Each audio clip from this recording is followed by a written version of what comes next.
जो शेतकऱ्याच्या मेहनतीला किंमत देईल, शेतकऱ्याच्या ऊसाला 6 ते 7 हजार रुपये भाव देईल, त्या कारखान्याला आम्ही ऊस देणार। 10 ऑक्टोबरला कारखाना चालू होणार आहे, तुम्हाला सांगायला आलो।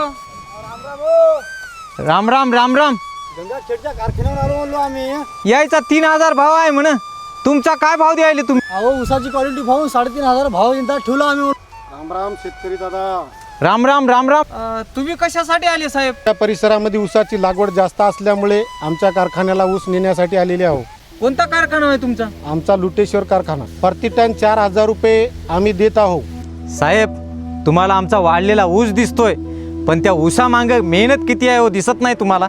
हा, रात्री बेरात्रीला येणं लागते, दारं धरणं लागते, रोई हाणणं लागतं, डुकरं हाणणं लागतं, तरी पण आम्ही साड्या लावतो, त्याला चटका मशीन लावतो। एवढी मेहनत आहे साहेब बेरात्रीला। त्याला खत आहे, औषधी आहे, पाणी जर कमी पडायला तर दुसऱ्याच्या बोरून 100 छेड्या टाकून आणतो इकडून पाणी देतो। त्याच्या स्वतः पैसे नसले तर दुसऱ्याकडून कर्ज घेतो आणि खत औषधी कमी पडू देत नाही।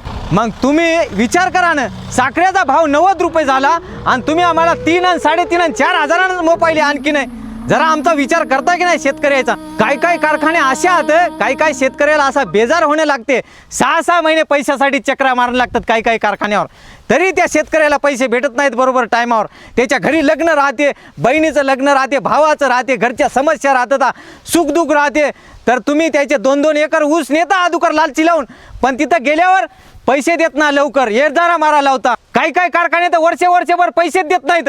मग काय शेतकऱ्यांना मरायचं का, आणखीन खड्ड्यातच जायचं का अधिकीचं? मग आमची जिम्मेदारी कोणीच घेत नाही। अहो कोणीच घेत नाही, कोणताच नेता जिम्मेदारी घेत नाही। बुवा चला शेतकऱ्याचे पैसे देईन म्हणा, तो कारखाना कोणता व्हायचे त्याच्या शेतकऱ्या मागं जावा, कोणीच येत नाही आमच्या मागं।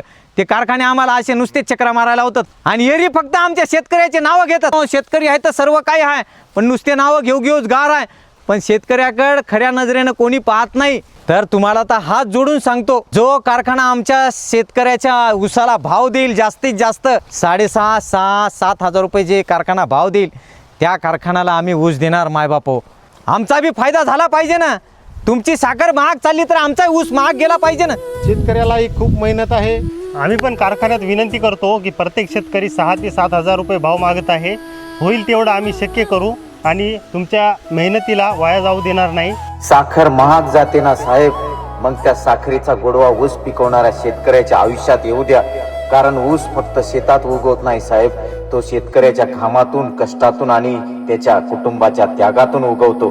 शेतकऱ्याच्या ऊसाची किंमत फक्त टनात मोजू नका, त्या प्रत्येक टनामध्ये एक शेतकऱ्याचा घाम, मेहनत आणि स्वप्न दडलेली आहे।